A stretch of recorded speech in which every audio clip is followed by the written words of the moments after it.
Desviei-me, o que fazer? Lamentações de Jeremias, capítulo 3, versículos 40 a 42. Esquadrinhemos os nossos caminhos e provemo-los e voltemos para o Senhor.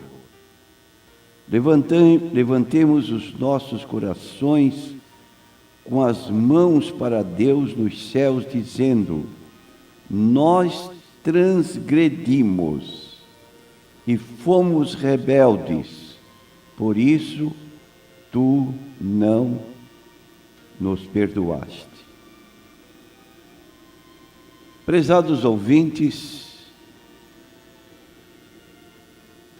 quando nós fracassamos na vida espiritual,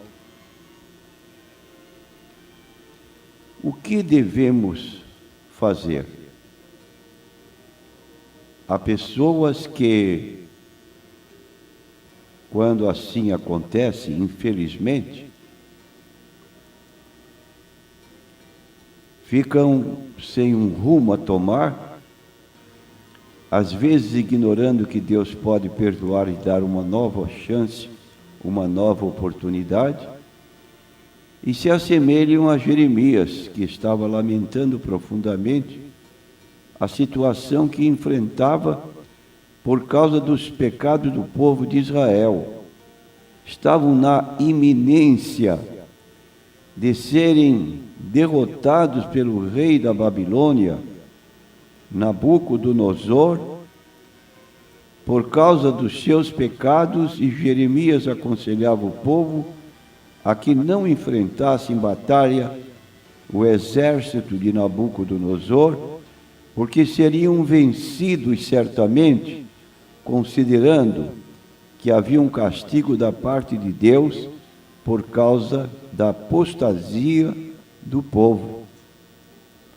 Mas Jeremias foi considerado um entreguista, uma espécie de traidor, porque aconselhava ao rei Zedequias que não enfrentasse o inimigo, mas que entregasse o governo, porque aquilo era um castigo de Deus para o povo. E Jeremias então lamentava, como o próprio livro define, Lamentações de Jeremias, porque ele lamentava profundamente a situação espiritual do povo de Deus. O povo havia caído em pecado, entregue à idolatria, vivendo longe de Deus, e Jeremias então reflete sobre esta situação e procura trazer à sua memória o que poderia dar-lhe novamente esperança. É como alguém que às vezes usa aquela expressão que você já ouviu: eu estou no fundo do poço, não dá mais para sair deste buraco. Mas aqui no capítulo 3 do livro de Lamentações, há uma proposta de Deus, uma oportunidade de Deus para que cada qual do povo se examinasse e pudesse ver onde eles estavam errados. Esquadrinhemos os nossos caminhos, provemo-los e voltemos para o Senhor. E ele confessa no versículo 42, nós transgredimos e fomos rebeldes. E você sabe que Deus disse para Samuel dizer a Saul, quando ele não cumpriu a ordem de Deus e pensava que podia ludibriar, ganhar a simpatia, o favor de Deus, oferecendo holocaustos com muitos animais. Ele ouviu dos lábios de Samuel que a rebelião é como o pecado de feitiçaria. Ele então estava sendo rebelde a Deus, não obedecendo a sua voz. Todo sacrifício que ele pudesse oferecer não tinha nenhum valor, dado que a rebelião dele é considerada como um pecado de feitiçaria. Então, como é que nós podemos nos levantar de uma situação eventualmente de queda, de fracasso, de afastamento de Deus? Às vezes, o nosso fracasso, a queda espiritual, ela vai indo em água morna.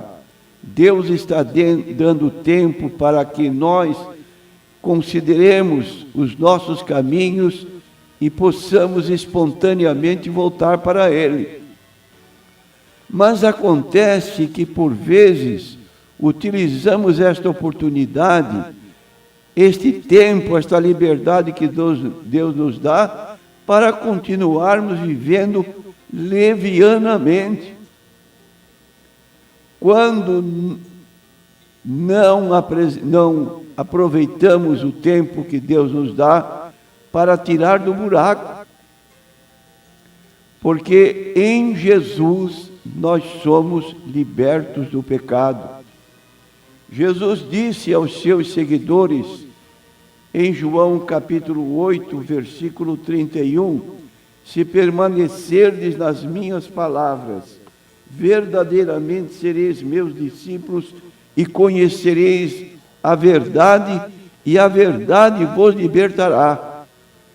Uma pessoa realmente liberta quando é liberta do seu pecado, quando é liberta do seu vício. E só Jesus pode fazer isso. Se o Filho vos libertar, verdadeiramente sereis livres. É por essa razão que Paulo, escrevendo na sua carta aos Gálatas, no capítulo 5, versículo 13, ele diz: porque vós, irmãos, fostes chamados à liberdade, porém não useis da liberdade para dar ocasião à carne. Isso significa que utilizamos mal a liberdade que temos em Cristo e somos prejudicados. E um exemplo contado por Jesus, que é do conhecimento de quase todos os leitores da Bíblia, é a parábola do filho pródigo. Essa parábola ilustra perfeitamente a situação de alguém que utiliza mal a liberdade que possui. E nós dizemos que esta mesma parábola nos mostra que, mesmo quando nos achamos no fundo do poço, podemos nos arrepender e reconciliar-nos com Deus. Foi a linguagem do filho pródigo. Quando ele saiu de casa, ele chegou a uma situação tão crítica que começou a comer as bolotas que os porcos comiam e ninguém lhe dava nada. E ele então sentiu-se numa miséria total e pensou na casa paterna: quantos trabalhadores de meu pai têm pão com fartura e eu aqui estou morrendo à míngua. Está em Lucas capítulo 15, versículo 17. Parece algo sem importância, pois para alguns o que vale é reconhecer a situação atual. Afinal, o que passou, passou, dizem. Mas a Bíblia, no livro do Apocalipse, capítulo 2, versículo 5, numa mensagem à igreja de Éfeso, diz assim: lembra-te, pois, de onde caíste. Lembra-te, pois, de onde caíste. Onde foi que nós erramos? Qual foi o pecado que cometemos? O filho pródigo viu que a sua vida começou a ter problemas quando ele saiu da casa de seu pai. Se quisermos ter o perdão de Deus quando cometemos algum pecado, devemos retornar ao ponto exato de onde nós caímos. Para Deus não existe esse negócio de colocar panos quentes sobre o problema ou de empurrar tudo para debaixo do tapete.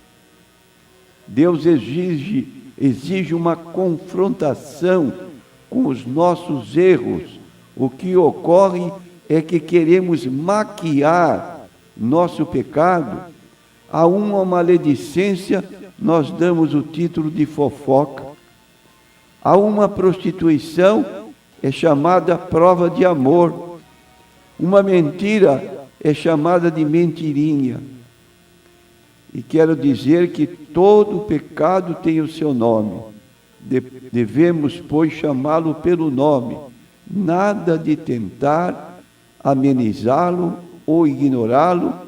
Todo pecado deve ser visto como algo terrível e que prejudica profundamente a nossa liberdade em Cristo. Saiba que o pecado escraviza. De novo, em João capítulo 8, Jesus disse no versículo 34, o que serve ao pecado é escravo do pecado. Que providências tomar então com relação aos nossos erros? Voltando à carta que Jesus mandou à igreja de Éfeso, ele faz uma recomendação. Lembra-te, pois, de onde caíste, arrepende-te. Arrepende-te. E começa de novo. Pratica as primeiras obras. Foi o que fez o filho pródigo, quando ele disse, levantar-me-ei, irei ter com meu pai e dir-lhe-ei, Pai, pequei contra o céu e perante ti, já não sou digno de ser chamado teu filho, faze-me como um dos teus jornaleiros, o empregado. Aqui está, arrepende-te. Sem arrependimento, não há possibilidade de restauração. E precisamos saber, como disse o filho pródigo, pequei contra o céu. Todo pecado, primeiramente, é contra Deus. Davi reconheceu isso no Salmo 32, e ele então fez questão de anotar, confessei-te o meu pecado, a minha maldade não encobri. Dizia eu, confessarei ao Senhor as minhas transgressões, e tu perdoaste a maldade do meu pecado. Então é preciso que nós, para termos restauração, para retornarmos a fazer a vontade de Deus, é preciso que nos arrependamos e que consideremos, pequei contra o céu, isto é, eu pequei contra Deus, e também pequei contra ti, meu Pai, por ter desobedecido a tua ordem e saído de casa para viver dissolutamente. E ainda, de acordo com Apocalipse 2 e 5, na parte final, volta e pratica as primeiras obras. Então, depois do arrependimento, depois da confissão do pecado a Deus, agora ele é restaurado, a sua condição de filho, não condição de empregado, como ele pretendia, pratica as primeiras obras.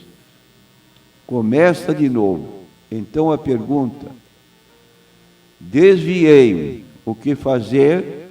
Arrependa-se. Confesse a Deus o seu pecado.